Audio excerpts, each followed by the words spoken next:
만족을 주는 사과. 하워드 파일 글, 오니시 미소노 그림. 옛날에 한 어머니가 세 딸과 함께 살고 있었어요. 첫째 딸은 눈이 사팔뜨기였어요. 하지만 어머니는 첫째 딸을 몹시 사랑했어요. 자신도 사팔뜨기였거든요. 둘째 딸은 어깨가 비뚤어지고 눈썹은 수처럼 검었어요. 하지만 어머니는 둘째 딸도 몹시 사랑했어요. 자신도 어깨가 비뚤어지고 눈썹이 검었으니까요. 막내딸 크리스티는 잘 익은 사과처럼 예뻤어요. 머리카락은 비단결처럼 찰랑거리고 아름다운 황금빛으로 반짝였어요.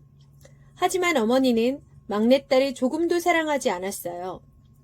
자신은 막내딸처럼 예쁘지도 않고 머리카락이 황금빛으로 빛나지도 않았거든요. 첫째 딸과 둘째 딸은 날마다 고운 옷만 입고 아무 일도 하지 않았어요. 하지만 크리스티는 늘 누더기 옷만 입고 아침부터 저녁까지 거위를 돌봐야 했어요.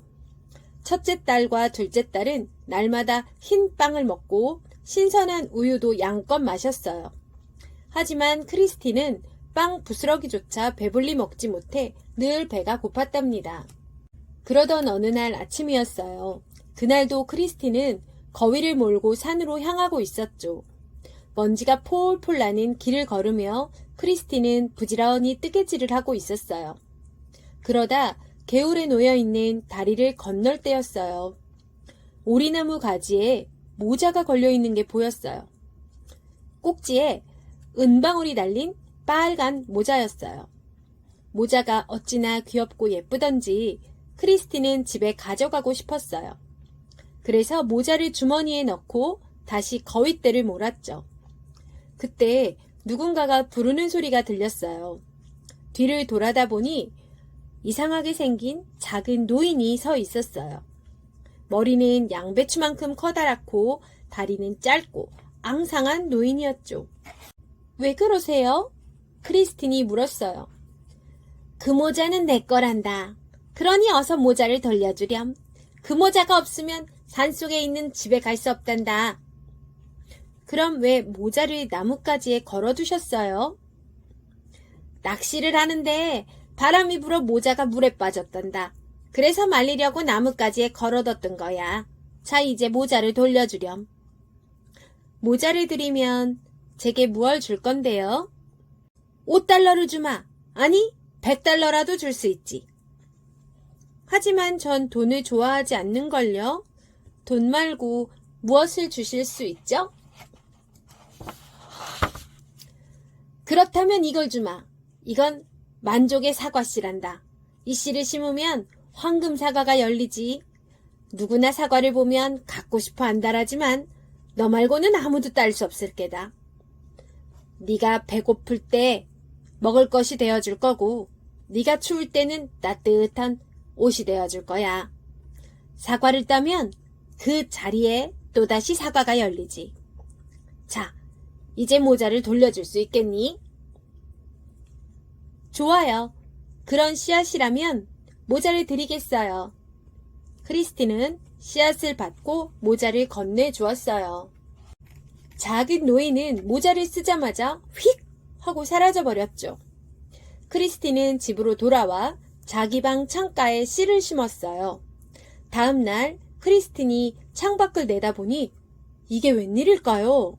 창가에 아름다운 나무 한 그루가 서 있고 가지에는 황금빛으로 빛나는 사과가 매달려 있었어요. 크리스틴은 나무 아래로 가서 사과를 땄어요. 그러자 바로 그 자리에 다시 사과 하나가 열렸어요. 크리스틴은 배가 고파 사과를 한 입 베어 먹었죠. 사과는 너무나 맛있었어요. 꿀과 우유로 만든 팬케이크 맛이었죠. 얼마 뒤 첫째 딸이 집 밖으로 나왔다가 황금 사과를 보았어요. 첫째 딸은 황금 사과를 보자마자 따고 싶어 안달이 났어요. 그래서 손을 뻗고 또 뻗었지만 닿지 않았어요. 나무를 오르고 또 올랐지만 아무 소용이 없었죠. 이윽고 둘째 딸도 황금 사과를 보았어요. 둘째 딸도 사과를 따려고 가지네를 다 써보았어요. 하지만 아무 소용이 없었죠. 마침내 어머니도 황금 사과를 보고 이리 뛰고 저리 뛰며 사과를 따려 했어요. 하지만 두 딸처럼 도저히 딸 수가 없었어요. 그저 두 딸과 함께 황금 사과를 쳐다보며 애만 태울 뿐이었죠. 하지만 크리스티는 원하기만 하면 언제든지 사과를 딸 수 있었어요. 이제 크리스티는 이 세상 누구보다도 행복했어요. 제 아무리 부자이고 제 아무리 잘난 사람이라도 만족을 모르면 행복이란 없으니까요. 사과는 바로 그 만족을 크리스틴에게 주었답니다. 그러던 어느 날 임금님이 크리스틴의 집 앞을 지나가다가 황금 사과를 보았어요. 임금님도 몹시 사과를 갖고 싶었어요. 그래서 신하에게 금을 주며 사과를 살 수 있는지 알아오라고 했어요. 신하는 곧장 크리스틴의 집으로 가서 사과를 팔 수 있는지 물어보았어요. 그럼요, 팔 수 있고 말고요. 그만은 저에게 주시고 얼마든지 사과를 따가세요. 어머니가 말했어요.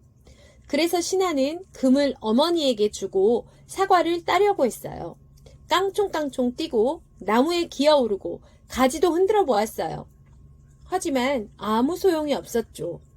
신하는 할 수 없이 임금님께 돌아가 사실대로 말했어요. 임금님은 다시 집사에게 사과를 따오라고 했어요.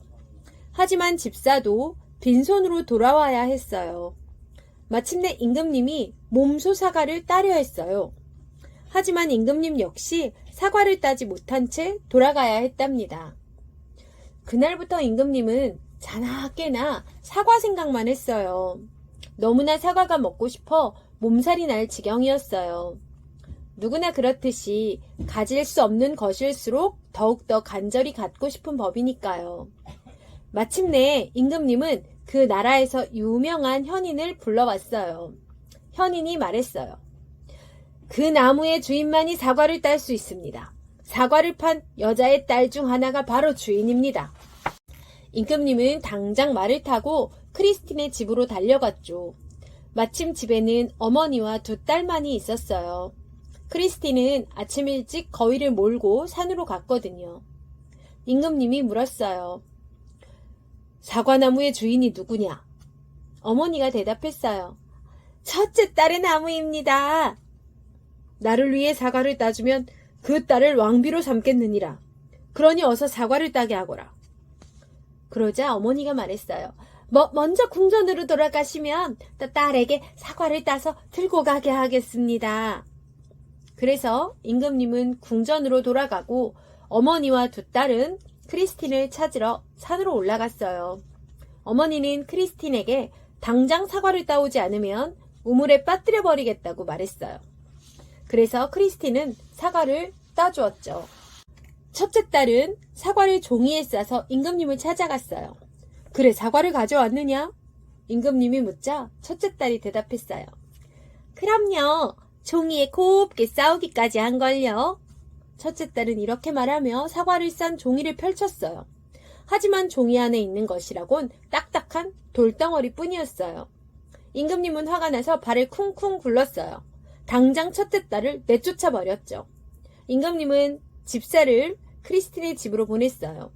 집사가 와서 물었어요. 그 딸 말고 다른 딸이 있습니까? 그럼요. 둘째 딸이 있죠. 사실 사과나무의 주인은 둘째 딸이랍니다. 궁전에 가 계시면 곧 사과를 들고 가겠습니다. 집사가 돌아가자마자 어머니와 둘째 딸은 크리스틴을 찾아 산으로 올라갔어요. 크리스틴은 이번에도 사과를 따주었죠. 둘째 딸도 종이에 사과를 싸서 임금님을 찾아갔어요. 하지만 궁전에서 종이를 펼쳐보니 종이 안에 든 것은 진흙덩이였답니다. 임금님은 화가 나서 팔짝팔짝 뛰며 둘째 딸도 내쫓았어요. 다시 한번 집사가 찾아와 또 다른 딸이 있는지 물었어요. 하나 있기는 합니다만 그 애는 볼품없는 바보 천치랍니다. 할 수 있는 일이라고는 거위 치는 일밖에 없습니다. 어머니가 이렇게 말했지만 집사는 꼭 그 딸을 보고 가겠다고 했어요. 어머니는 별 수 없이 크리스틴을 불러왔죠. 크리스틴이 오자 집사가 물었어요. 임금님을 위해 사과를 딸 수 있겠느냐? 네, 어려운 일도 아닌걸요. 크리스티는 이렇게 말하며 아무렇지도 않게 사과를 땄어요. 그 모습을 보고 집사는 모자를 벗고 허리를 굽혀 크리스틴에게 인사를 했답니다. 크리스틴은 황금 사과를 주머니에 넣고 집사와 함께 궁전으로 갔어요. 크리스틴을 보자마자 임금님이 물었어요. 사과를 가져왔느냐? 네, 여기 있습니다.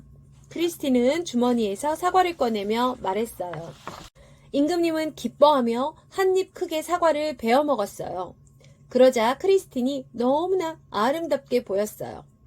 이토록 아름다운 처녀는 한 번도 본 적이 없다는 생각이 들었어요. 크리스틴이 입은 누더기조차 흉해 보이지 않았어요. 바로 만족의 사과를 먹었으니까요.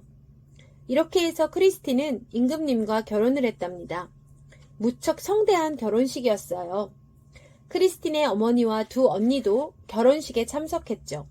모두들 기뻐했지만 어머니와 두 딸은 조금도 기쁘지 않았어요. 가시방석에 앉은 듯 안절부절 못했어요. 괜찮아. 따지는 못해도 사과나무는 우리 집에 있잖니. 어머니가 두 딸을 위로하며 말했어요. 하지만 다음날 아침에 일어나 보니 사과나무는 보이지 않았어요. 사과나무는 젊은 왕비 크리스틴의 방 창가에 서 있었어요. 사과나무는 크리스틴의 것이었으니까요. 그건 임금님에게도 참 다행스러운 일이었어요. 누구나 그렇듯이 임금님도 이따금 만족의 사과가 필요했거든요. 그때마다 크리스틴은 임금님께 만족의 사과를 따 주었답니다. 끝.